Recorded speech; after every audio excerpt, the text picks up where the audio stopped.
Aquarius, nice to see you. This is your astrology for May 2016, and this is mainly for sun sign Aquarians. Then it's for rising sign Aquarius, and also if you have a moon in Aquarius, this forecast is going to be relevant. So the first thing that I want to talk about is Mercury and Mars. Both of those personal planets have a big impact on you. Both of those are retrograde, okay? First of all, from the 28th of April to the 22nd of May, Mercury is retrograde in Taurus in your fourth house of family. So what you will feel, and the way that's going to manifest itself, is that you feel like there's some sort of disconnect when it comes to you and family members. Like you can't communicate with them properly, like something's getting mixed up. Or what I'm actually getting as well is that there's some distance, like I can't go visit, I don't have the money to visit, we just can't come together. I think that's mainly the way that's going to manifest itself, that there's some sort of disconnect in terms of travel and movement. Mars is also in retrograde. That's from the 17th of April to the 29th of June, and that's retrograde in Sagittarius in your 11th house. So really Mars is energy, it's what I want to achieve. In your 11th, it's really pursuing your own hopes and dreams. And because it's in retrograde, I think you're kind of like, oh, fed up. I'm not doing it. Things aren't going to work out anyway. Oh, everything's too difficult. I think you feel somewhat negative and somewhat beaten. Now, on the 1st of the month, there's a grand trine. I'll look at how to work with that, because obviously you're not going to spend the whole month being defeatist, are you? So, on the 1st of May, there's a grand trine in Earth here all month, and the grand trine is an area of ease and talent. It connects Pluto, Jupiter, and your Mercury and your Sun to some extent as well. And what this is when you work with other people and when you help other people, you will get a real sense of meaning and belonging that you usually get from your family. And I think part of the disconnect, the reason why this is all right and it's all planned and it's happening as it should be, is because you're not supposed to focus so much on your family this month. You're supposed to focus on people who you need to treat like family and who you can help and support. Okay, so you're really in a position to put the practical work in to support other people, to give money, to volunteer, to make an effort, to help. Because for you, specifically, that's your job. On the 2nd and 3rd of May, Venus goes into Taurus in your 4th house, and Venus is the planet of love and beauty. So I think you may be a little bit upset that you can't be with family, because Venus, Sun, Mercury, they're all in your 4th house. Those are all very central to who you are. So you see yourself as part of this family, and I think you might be a little bit put out that there is some distance between you and them. Please have faith that there is a reason for that, and you're making new friends, and you can share your love with people who really need that love at the moment. On the 4th of May, there's another grand trine that occurs, and this one is in fire. So remember, grand trine, ease and talent. In fire, it connects Saturn, your rising sign, and your moon, and you are very, very much a leader, especially when it comes to communication. You have no qualms about putting yourself in the spotlight and having other people look at you. And by, I like it when it all comes together like this. By doing that and helping other people, you overcome that Mars defeatism of, everything is so hard anyway, I can't do it. So when you help other people and you reach out, what you get back in return is a sense of fulfillment, and that you too can overcome your obstacles, and that life is worth living, and that life can be magical and wonderful, and it doesn't just all have to be poverty and downtrodden and tough. On the 5th of April, the moon starts to conjunct the midheaven, and that's right at the bottom of your chart. The moon here is in Aries in your communication sector, so it's very natural to do all of the talking. The midheaven in Taurus, in your 4th, your leadership qualities and the things that you're exploring right now and the things that you're saying can have an influence in terms of what you ought to be doing for work. Are you happy with the job you're doing? I really think you're going to discover some untapped resources within yourself here at the beginning of the May. You're going to learn about yourself and things that you can then potentially use in your career. So again, this whole distance with family, there are lots of reasons for that. You're really learning about yourself and you're getting your mojo back. On the 6th of May, the new moon is in Taurus, in your 4th house. New moon pulling energy in. Fresh start. Taurus is about physical, real world, practical energy. Okay? So at the very center of who you are, you're going to feel empowered, you're going to feel very secure as a result of what you've been doing and what you are doing. And this is very weird advice for me to give, but I think if it is super, super difficult for you to go and see family this month, and if you threw a lot of money at it, and if you just said, well, I don't care, I'm going, then yes, if you absolutely feel you need to, but I think have a real, genuine think about what else you could be doing. Because, you know, who am I to say that you shouldn't spend time with your family? I'm not a cult leader. But what I'm getting here with the chart is that that is a real challenge for you. And even if you do go see your family with Mercury on the 7th, retrograding between the Sun and the Moon, I think that it is difficult to, one, get there. Two, when you are there, there's room for major disagreements and major conflict. And then three, that your good deeds and your genuine love and concern and care for these people can be misconstrued and just goes down the toilet. So I think you would be much better off helping other people and treating them like your family, which is I'm hearing that, you know, I know that's weird advice, but according to the chart, that's the way to maximize the beginning of the month. On the 9th of May, Jupiter goes direct. Jupiter is good luck, it's good fortune, it's success, it's growth, and it's one of the outer planets, so it moves very slowly. It spends about half the year in retrograde. So the fact that it goes direct, moves forward again, or appears to move forward again, on the 9th of May is significant.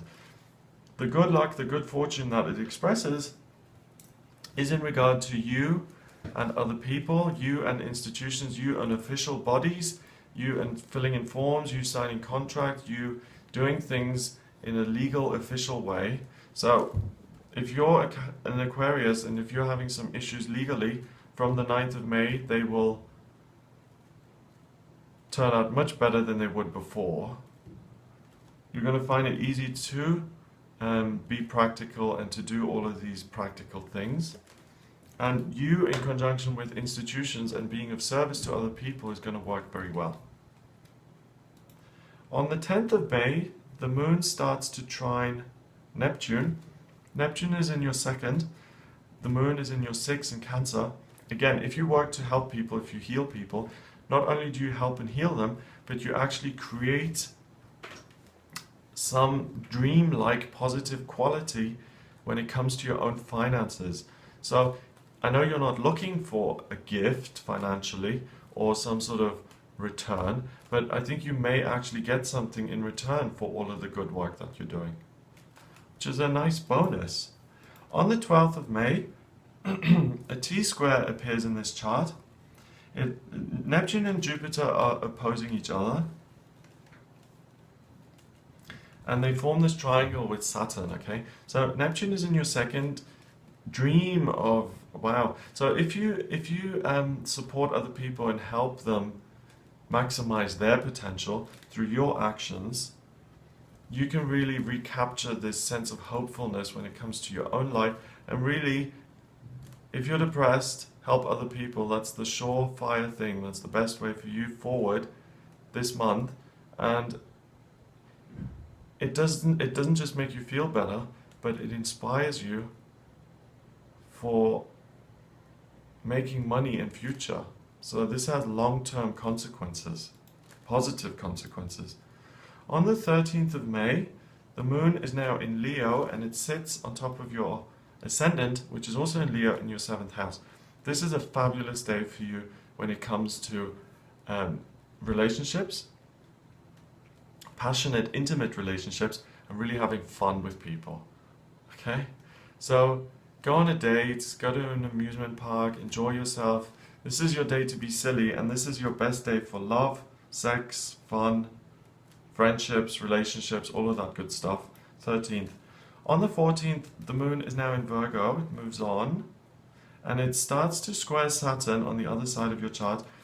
And this energy now that we're looking at will be in place for 3 days. So the moon there really gives you a knack for officialdom, for you to go into these big institutions to make your contribution and to do that in a positive, very helpful way. And that opens the door for you in terms of your career. So it's kind of like indirect. By helping other people, you help yourself, which then opens up doors for you. Okay, so it's a little bit of a maze muddle, but really you have to be a do-gooder in May for you to get the most out of this month. So during those 3 days, really see what you can apply yourself, see what areas, what institutions you can be of service in. Institution is a corporation, is a school, is a hospital, is a jail. On the 17th of May, Mars opposes the Sun, and this opposition, so the two are totally across from each other, 180 degrees apart, that will stay there until the end of the month. Mars is still in retrograde, doing its thing up there in the 11th, making it a little bit like me. And your Sun is in your 4th in Taurus. And I think now's the time to go see family. I think now's better. So if you're planning a family trip, if you have to, if you want to go visit for a week or two, if you live in Mexico and they're in South Africa, then plan the trip for the end of May. It'll be better.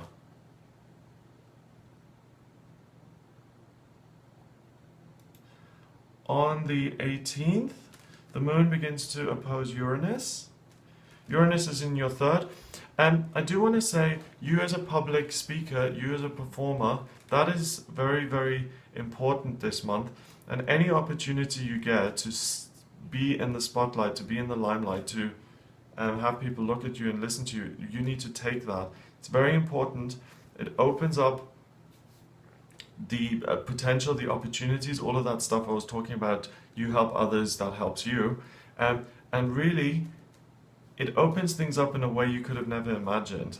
So expose yourself to as many people as possible. It will have a positive outcome. The rising sign begins to square the Sun and Venus on the 19th of May. The rising sign is in Leo in your 7th. Again, feel very natural as a performer and you love people. It's interesting, this whole family thing here with you in Taurus and that retrograde Mercury. Because if Mercury wasn't retrograde, I would say, the biggest, best thing for you to work on is your family. But with Mercury retrograde, everything gets twisted and communication becomes difficult and stifled. And other areas of your life are much more open. So it's kind of forcing you to take that family energy and to plonk it somewhere else. Strongest element on the 19th here is Earth. So it's important for you to take practical action, to work with people in your life, and to go in as the person who can support the environment. On the 21st of May, the full moon occurs in Sagittarius. That's on the cusp of your 11th house. The full moon is energy coming to fruition, showering the planet with its energy.